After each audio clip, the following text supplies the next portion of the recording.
Session 33. Chapter 2, verses 10, 11, and 12.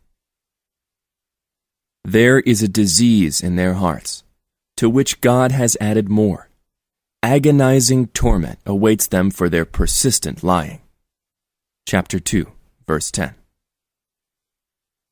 Just like the body needs proper food, exercise, and care in order to be healthy, the heart also needs proper faith and the truth to be healthy. In this verse, God describes the hearts of the hypocrites as diseased. What causes such disease, you may ask? It comes from the constant lying, the hypocrisy, and the disharmony the hypocrites live with on a daily basis. It is the lack of faith and the constant immersion in lies and deception that deprives the heart from health and youth. The only treatment for this disease is to abandon lying, embrace God's message and the teachings of the Quran as illustrated in the following verse. We send down in the Quran that which is a healing and a mercy to the faithful, but it only increases the wrongdoers in loss. Chapter 17, verse 82. Take note that the hypocrites have voided their hearts from the two cures they desperately need, faith and the Quran. Therefore, their illness only increases as time passes, and God, because of the choices they make, increases their ailment even more. Take a moment to imagine a sick and diseased body. It is weak and unable to perform its functions properly.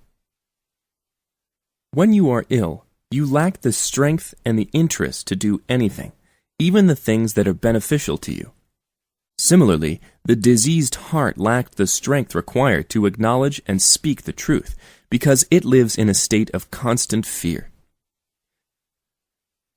God has instilled in our hearts the natural instinct to believe in a higher power, and an inquisitive nature to seek out the Creator.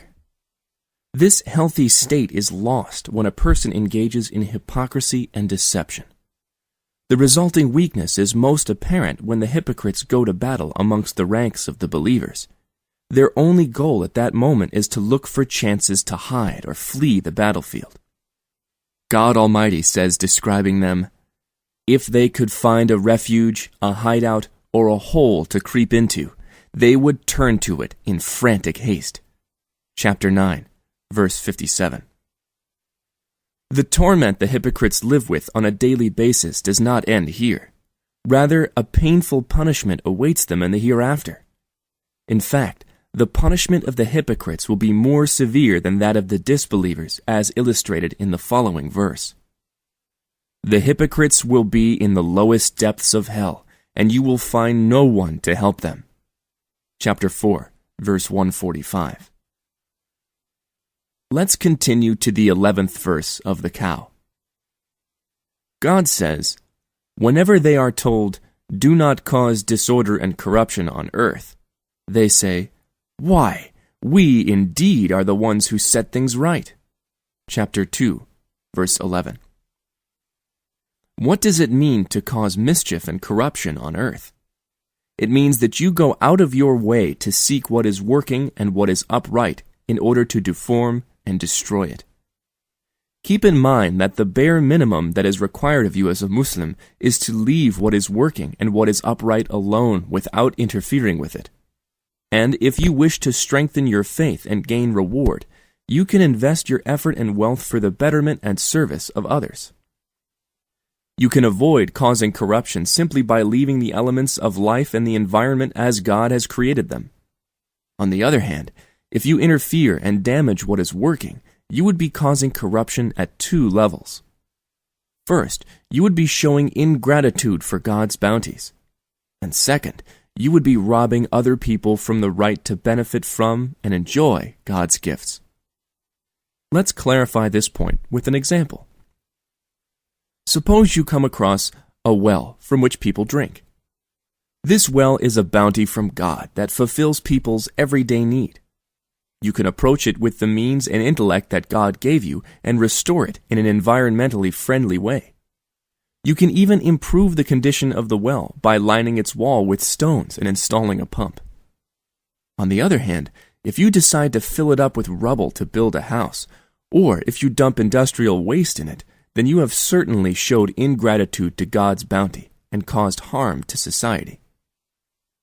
These destructive actions are very similar to the actions of the hypocrites who go out of their way to corrupt God's religion and bounty.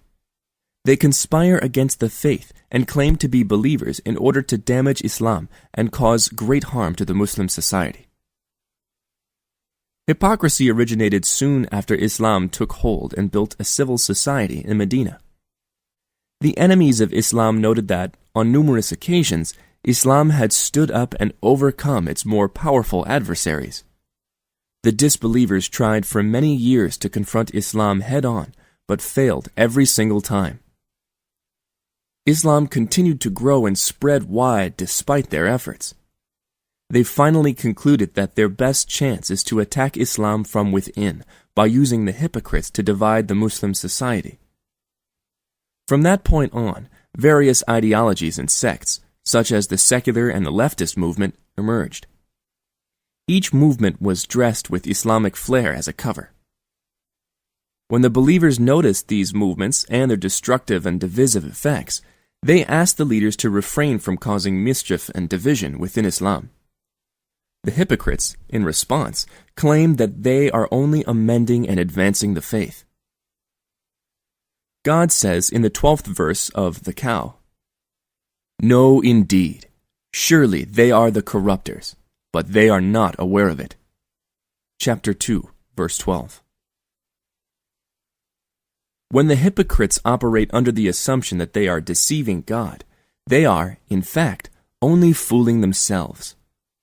Similarly, when they bring forth any work or project that claims reform, they are, in fact, only causing corruption. This is because when anyone operates outside of God's religion and recommendations, the society will most likely suffer. Keep in mind that life cannot be reformed unless we follow the instructions and guidance of its Creator. Allah is the one who brought us to existence. He is best aware of His creations, and thus He is the expert on what will corrupt life and what will make it upright. Take a moment to imagine the car of your dreams. Imagine the luxury, the speed, and the new car smell. If you own this car and then something went wrong with the engine, what would you do? Ideally, you would head towards the person or company who designed and manufactured your dream car. And if the manufacturer is not present in your city, you would look for a trained technician at a reputable dealership. Another place to seek direction and advice would be the owner's manual.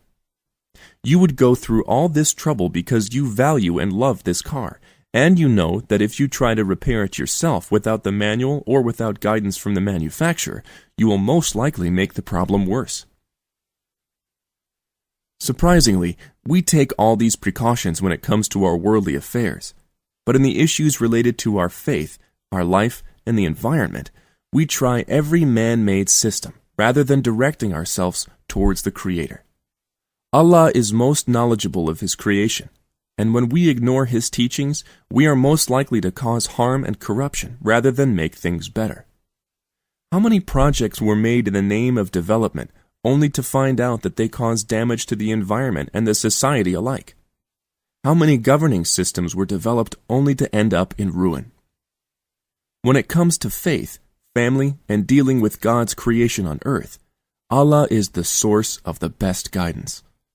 Thus, whoever works outside God's religion and alters God's judgment is causing corruption, regardless of how eloquent his or her argument is. If you truly intend to reform and improve things, you should direct yourself towards the source of all good, God, the most merciful, the most benevolent. The Prophet, peace be upon him, said, "Convey my teachings to the people, even if it is only a single verse." Please take a moment to subscribe and to share with your family and friends. Visit us at www.QURANGARDEN.com.